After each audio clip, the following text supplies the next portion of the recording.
Now, you have experience with your people on the ground in Iraq that 1 year after Mosul, the second largest city in that country, was liberated from ISIS, that this terror group is back in a big way in a large part of Iraq. Yeah, I mean, what's amazing is a year ago, you know, the Iraqi army stormed into Mosul. The famous minaret was destroyed by ISIS in their kind of last stand. And then the Iraqi army swept through Anbar province and liberated the rest of Iraq. And everyone thought, okay, ISIS is kind of finished. Yeah, the Americans are going to mop it up in Syria and everything will be great. And then all of a sudden, several months after, around, say, December of last year, January of this year, there started to be kidnappings on roads from Kirkuk to Baghdad, fake checkpoints, and ISIS members, you know, doing what they used to do, which is execute people in the back of the head, shoot people, murder people, targeted assassinations of governors. And it's all of a sudden now, I think, what could be described as a low-level or mid-level insurgency. Wow. And this is despite President Trump even recently bragging about how ISIS has been eviscerated.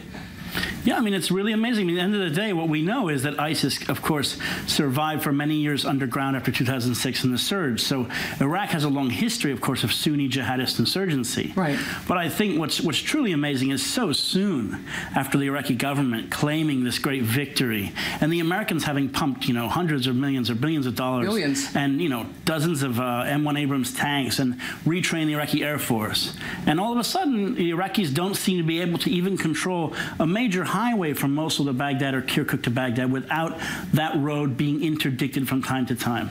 And there's been horrendous attacks and kidnappings, as you mentioned. Who are largely these victims? Who are these, the Shamar people, the tribalists? So one of the main victims is obviously the Shia militias and targeted assassinations of members of the Iraqi security forces.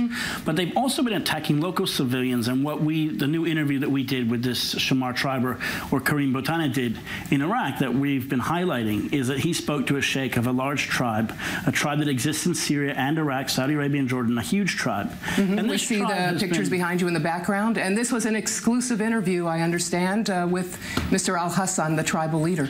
Right, and basically what's happened to the tribe is because they were fighting ISIS, and they are Sunni Arabs, but they're tribesmen that have always opposed ISIS and jihadism. They've been targeted basically by ISIS, and just recently dozens of their members were kidnapped, and 7 of them were found gunned down on a roadside. And now ISIS put up one of its propaganda videos showing these guys being murdered.